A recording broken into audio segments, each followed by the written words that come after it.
우리는 일상의 삶을 살면서 이러한저러한 어떤 삶의 상황들, 사람을 만나거나 상황을 마주하면서 이렇게 분노를 갖게 되곤 합니다.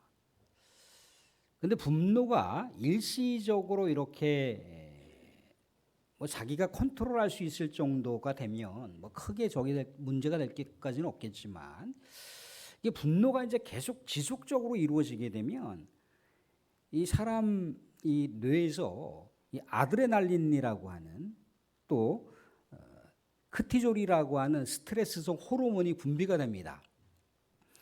이 스트레스성 호르몬들은요, 우리 인체에 아주 치명적인 타격을 입혀요. 심장계통 쪽에 여러 가지 악영향을 초래하는 호르몬이 이 스트레스성 호르몬입니다. 이것이 지속이 되면은 우리의 육체가 망가져요. 우리의 정서가 망가집니다. 우리의 정신이 망가져요. 심적인 불안이 옵니다. 마음에 평안이 없어요. 그러니까 사람이 계속해서 또 분노와 분노를 계속해서 이어가는 겁니다. 우울증이 생기고 면역력이 약화돼요. 자기 스스로가 컨트롤할 수가 없어요. 자기 스스로가 스스로를 컨트롤할 수 없는데 상대방과의 관계에서도 역시 마찬가지로 그 관계가 온전하게 평화롭게 지속될 수가 없겠죠. 그런데 이러한 삶의 모습들을 우리가 뒤로하고 감사를 계속해서 고백하잖아요. 우리가 지난 맥추감사주일 때 하루에 2가지 정도를 우리가 감사 일기를 한번 써보자, 감사를 고백하는 삶을 살아가 보자, 이제 그런 권면의 말씀을 드렸는데, 아무튼 감사를 지속하게 되면은 이런 스트레스성 호르몬이 현저하게 줄어듭니다. 그러면서 이제 도파민이라고 하는, 엔돌핀이라고 하는 호르몬이 왕성하게 분비가 됩니다. 그러면 우리의 뇌가 행복한 호르몬으로 작용이 되어서 늘 언제나 기쁨과 또 웃음이 늘 넘쳐나는 삶을 살겠죠. 몸과 마음에 활력이 생깁니다. 자기 자신의 삶을 컨트롤할 수가 있어요. 그럼 주변에 있는 사람들과의 관계도 더욱더 아름다운 관계, 더욱더 돈독한 관계, 즐거운 관계로다가 더욱더 향상될 수 있겠죠. 사실 심리학과 이렇게 과학에서도 일상에서의 삶이 감사가 고백이 되었을 때 이렇게 육체와 정신이 굉장히 활력을 가질 수가 있고, 또 굉장히 쾌적한 삶, 행복한 삶을 누릴 수 있다라고 그렇게 증명하고 있더라는 거예요. 근데 우리 성도들은요, 여기서 한 단계 더 업그레이드를 해야 되겠죠, 그죠? 일상에서의 우리의 감사의 내용을 어디다가 우리가 접목시킬 수가 있습니까? 어디다가 우리가 접붙임을 해야 되겠습니까? 하나님과의 관계성을 통해서 우리가 감사로 나아가는 고백이 늘 언제나 항상적으로 이루어질 수만 있다면 엄청난 삶으로 우리는 여러 가지 삶에 강력한 영향력을 아마 끼치게 될 거라는 거예요. 왜? 하나님과의 관계에서 감사를 하게 되면 하나님께서 주시는 그 엄청난, 그 무한한 자원이 우리에게 들어오는 거잖아요, 그죠? 하나님께서 주시는 자원을 우리가 쓸 수가 있다는 겁니다. 하나님의 능력을 쓸 수가 있고요, 하나님의 지혜를 쓸 수가 있고요, 하나님께 주시는 감성을 마음껏 누릴 수가 있더라는 거예요. 그게 하나님께 감사로 나아가는 모습 가운데 우리에게 주어져 있는 축복과 은혜라는 겁니다. 우리가 세상을 살아가면서요, 이 깊어져가는 가을날 우리가 이 청명한 이 가을 하늘을 또 바라보면서나, 아니면 주변에 있는 산마다 오색 단풍이 들어가는 그것을 바라보면서 우리는 자연세계 우리 하나님의 그 창조의 솜씨를 통해서도 우리가 감사 고백을 할 수가 있지만, 창조주 하나님이 우리의 삶에 들어오셔서 인격적으로 관계를 맺고 인격적으로 우리를 지켜주시고 인격적으로 우리의 삶 가운데 위로와 소망을 주시는 그 하나님을 우리가 감사 고백할 수만 있다면 우리의 삶이 얼마나 더 풍성하고 풍요로운 삶을 살겠습니까? 감사가 능력이라고 했으니까 우리가 창조주 하나님, 전인격적인 하나님과 관계를 통해서 그 하나님께 감사 고백을 할 수만 있다면 우리의 삶이 얼마나 굉장한 그런 능력을 발산할 수 있는 삶이 되지 않겠습니까? 사랑하는 성도님들, 감사로 고백하며 하나님의 무한한 자원과 하나님의 무한한 능력과 하나님의 무한한 지혜를 사용하실 수 있기를 주님의 이름으로 축원드립니다. 오늘 다윗이 시편 138편을 통해서 하나님께 감사로 나아가고 있습니다. 오늘 보시게 되면 다윗은 세 가지 환경 앞에서 하나님께 감사 고백을 하고 있어요. 근데 이 감사 고백이라고 했을 때 이 감사가 야다라고 해서 미완료형으로다가 기록이 되어 있어요. 미완료형으로 다 기록되어 있다라고 하는 얘기는 뭐냐면 우리가 오늘 우리 하나님께 추수감사 주일로 예배를 드립니다. 이렇게 추수감사 주일이 있기 때문에 감사하자 그런 차원이 아니고 하나님을 만났을 때부터 하나님을 전인격적으로 만나는 첫사랑 그 시점부터 계속해서 줄기차게 하나님을 감사 고백했다는 얘기예요. 다윗은 목동 시절 하나님을 만났겠죠. 하나님께 기도하면서 찬양하면서 하나님을 만났겠죠. 하나님께 자신의 삶을 외롭고 쓸쓸하고 고독하고 정말 가족들로부터 인정받지 못하고 사랑받지 못한 삶을 하나님께 아뢰었을 때 하나님이 품어주시고 위로해 주시고 새로운 비전을 주셨던 그 놀라우신 하나님을 경험하고 알고 깨달으면서 그 하나님께 감사 찬양했던 그 시점부터 쭉 거슬러 올라오면서 이 시편 138편을 기록할 때는 더 강력한 모습으로 우리 하나님을 높여드리며 감사 고백하는 그런 모습으로 나아갔겠죠.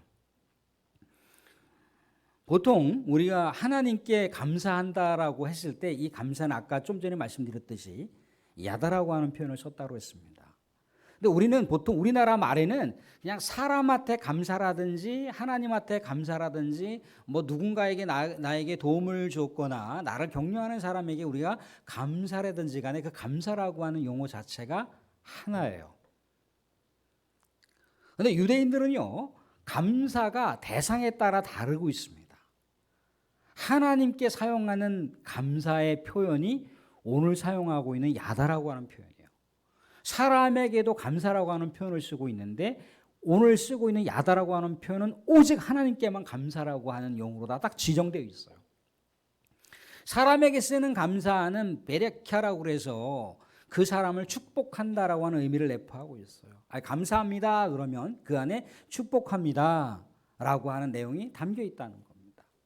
하나님께 감사는 오직 오늘의 표현 가운데 단 하나 그렇게 야다라고 하는 표현으로 하나님을 감사 고백하고 있다는 거예요.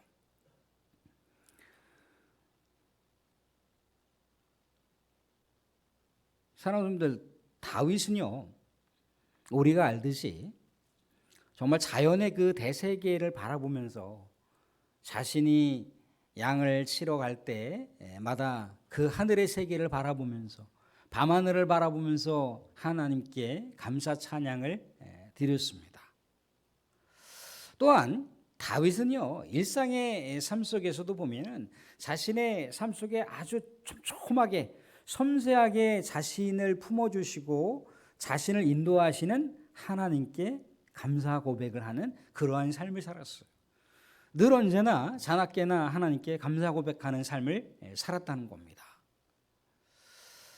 오늘 말씀 가운데 보시게 되면 다윗이 세 가지 상황 앞에서 하나님께 찬양했다라고 또 감사했다라고 그렇게 고백을 하고 있는데 어떤 감사 찬양을 하고 있느냐면 모든 신들 앞에서 하나님께 감사 찬양을 했다는 거예요. 모든 신들 앞에서. 다윗이 살던 시대에는 혼합주의적인 종교가 만연해 있던 다신주의 시대 가운데 살던 시대가 다윗 왕의 시대예요. 수많은 강력한 제국들이 모시는 신이 있을 거 아니에요, 그죠? 그럼 약소국들은 대부분 자신들이 믿는 신을 추종하기도 하지만 강대국들이 믿는 신들을 선호한다 이겁니다. 저렇게 강대국이 되기까지 강대국들을 축복해 주신 그 신들이야말로 정말 위대한 신 아니겠는가라고 하면서 이 신도 섬기고 저 신도 섬기는 거예요. 우리의 민족이 섬기는 신도 있지만 다른 나라 강대국들이 섬기는 신을 우리가 중합해서 같이 혼합해서 신으로 모신다면 얼마나 많은 축복을 받을 수 있지 않을까라고 하는 그런 계산주의적인 그런 신앙이 다윗이 살던 시대 가운데 있었다는 거예요. 그런데 다윗은 선명하게 유일신 하나님, 만군의 여호와 하나님만을 자신의 유일한 신으로다가 섬겼다는 겁니다.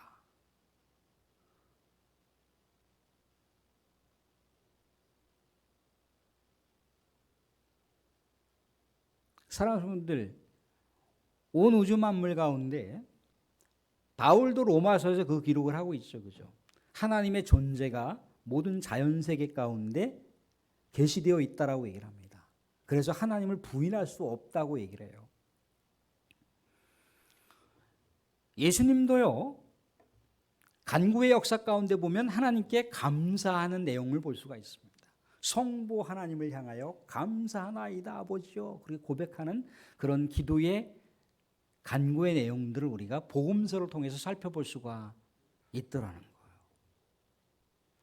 사랑하는 우리가 살아가고 있는 시대가 혼합주의 종교 시대를 살아갑니다. 서구 문명국가라고 일컬어지는 기독교 국가라고 일컬어지는 수많은 나라들이 이미 다종교를 선언했습니다. 다른 종교, 다른 신을 섬기는 것을 허용을 했다는 얘기예요. 이미 법제화 해버렸습니다.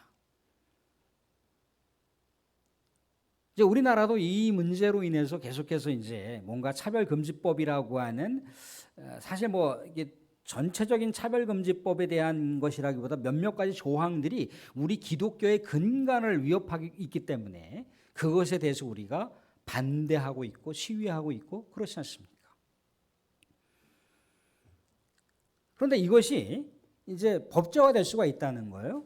왜? 국제인권이라고 하는 그런 차원으로다가 봐라, 서양에 있는 서구 문명에서도 다종교를 선언하고 있고 차별하지 말 것에 대해 얘기를 하고 있지 않느냐. 왜 너네들 기독교만 유일한 종교라고 얘기를 하느냐.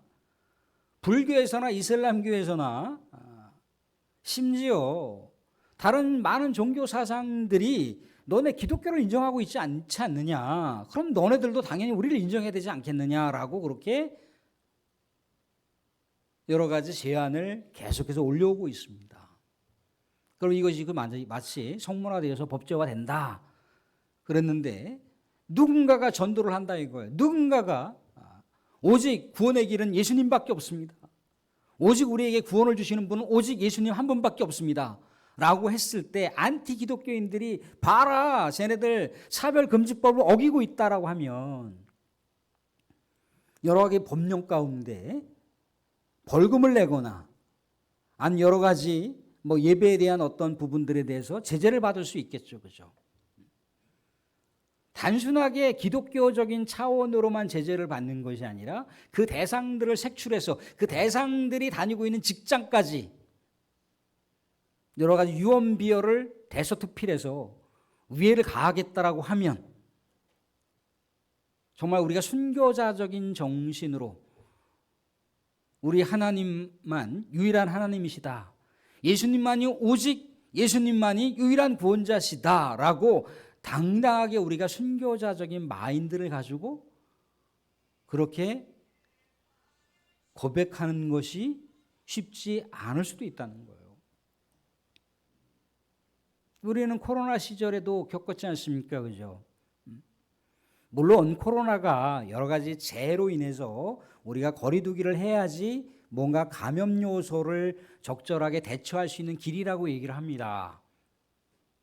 그런데 그것으로 인해서 여러 가지 경제적인 제재가 취해지고 여러 가지 불이익이 우리 가운데 정해진다고 했을 때 우리들은 그때 모습을 생각해 보세요.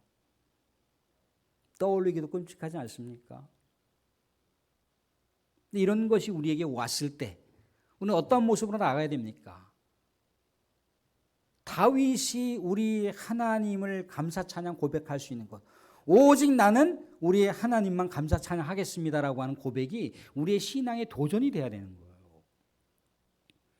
시대의 변천사가 어떻게 흐르든지 간에, 우리의 믿음의 백성들의 삶에 어떠한 타격과 위해가 오든지 간에 우리는 오직 한 분, 예수님만이 우리의 유일한 구원자고 하나님만이 우리의 유일한 하나님이라고 하는 것을 고백하셔야 된다는 거예요. 사랑하는 분들, 하나님만이 우리의 유일한 하나님임을 감사 고백하며 나아가실 수 있기를 주님의 이름으로 축원드립니다. 다윗은요, 또 어떤 환경 가운데 하나님을 감사 찬양하고 있느냐면 모든 왕들 앞에서 하나님을 감사 찬양한다라고 하고 있습니다. 골리앗과의 싸움의 상황을 염두에 두십시오. 수많은 외세의 적들과의 전쟁터에 나갔던 다윗을 우리가 생각해 보십시오. 다윗이 언제 칼과 창으로 나간다고 했습니까? 다윗이 언제 강력한 대군을 이끌고 나간다고 했습니까? 다윗이 언제 갖춰져 있는 여러 가지 군비를 가지고 전쟁터에 나간다고 했습니까? 다윗은 오직 만군의 여호와 하나님만 붙들고 나아갔어요. 그 얘기는 뭐냐면 수많은 강력한 적들이 있다 할지라도, 수많은 외세의 왕들이 있다 할지라도 그 하나님을 고백하며 감사하며 찬양하며 나아가겠다는 거예요. 그게 다윗의 승리의 비법이었고, 수많은 외세로부터 우리 하나님께서 승리해 주신 감사의 결과였다라고 하는 것을 다윗은 알아요. 다윗은요, 주변에 있는 많은 사람들, 많은 외세의 왕들이요, 별 볼 일 없는 일개 목동이 통일 이스라엘의 왕국의 왕이 되었다라고 하는 것은요, 대단한 거예요. 수많은 외세의 적들이요, 다윗을 넘볼 수가 없었습니다. 이스라엘을 쳐들어오지 않았다는 거예요. 왜 그렇겠습니까? 다윗을 통해서 하나님의 존재가 드러났다는 거예요. 여호와 하나님의 그 가치와 명예와 이름이 다윗을 통해서 발산되었다는 거예요. 아, 이스라엘은 하나님이 지켜주시는 이스라엘은 우리가 넘볼 수 없어. 아, 이스라엘은 다윗이 있는데 그 다윗을 하나님께서 지켜주시기 때문에 우리가 이스라엘을 공격할 수 없어. 그렇게 주변에 있는 나라들이 그런 의식을 가졌다는 거예요.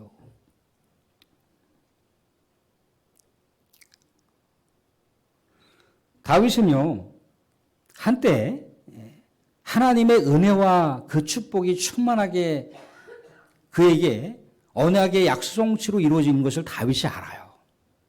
그래서 왕이 됐지 않습니까?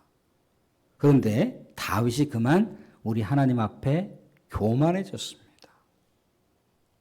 교만해서 충복의 아내하고 간통을 벌이는 사건이 있었어요. 나의 왕국이 어느 정도의 위세를 떨치는가 하면서 인구조사를 한 일이 있었단 말이죠. 하나님 앞에 겸손하지 못했어요. 하나님 앞에 교만했습니다. 하나님께서 가차없이 치시는 것을 다윗은 경험을 했죠. 하나님을 겸손하게 높였을 때는 하나님께서 무한하게 다윗을 높여주시고 왕의 위치까지 세워주신 것을 다윗은 알았지만, 하나님 앞에 다윗이 교만했을 때 곧 사울처럼 그가 멸망의 직전에 이르기는 그런 상황도 경험하는 것을 다윗이 알았다는 거예요. 그래서 다윗은 겸손하게 많은 외세의 왕들 앞에서조차, 많은 상황 앞에서조차 하나님께 감사 찬양하는 고백을 하고 있습니다. 사랑하는 분들, 우리가 이 땅 가운데서요, 우리가 흥할 수도 있습니다. 우리가 무엇인가 승승장구할 수도 있어요. 그러할 때 더 우리 하나님을 더 아름답게 높여드리고 더 우리 하나님께 감사 찬양하며 나아가시는 가운데 우리 하나님의 충만한 은혜와 축복을 계속해서 감사 고백함을 통해서 누리실 수 있기를 주님의 이름으로 축원드립니다. 우리가 교만할 때 하나님은 가차없이 우리를 내려버리십니다. 하나님께 감사 고백한다고 하고 그 감사 고백하는 우리 하나님의 자리 가운데 자기의 이름을 딱 올려놓는 순간 그게 교만인 거예요.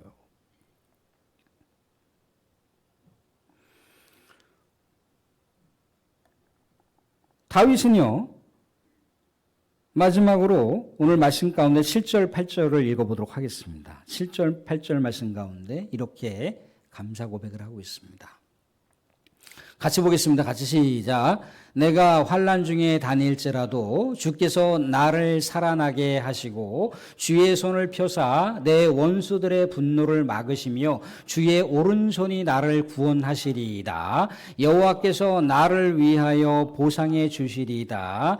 여호와여 주의 인자하심이 영원하오니 주의 손으로 지으신 것을 버리지 마옵소서라고 이렇게 감사 찬양하며 고백하고 있어요. 환난 중에 감사 찬양을 한다는 겁니다. 환난 중에. 다윗의 일대기를 보세요. 너무나 비참했잖아요. 너무나 처량했잖아요. 이스라엘 민족의 그 위태로운 상황 가운데 정말 풍전등화와 같은 이 조국을 건지겠다라고 정말 살신성인으로 만군의 여호와 하나님의 이름을 붙들고 골리앗과의 전쟁터에 나갔잖아요. 그죠?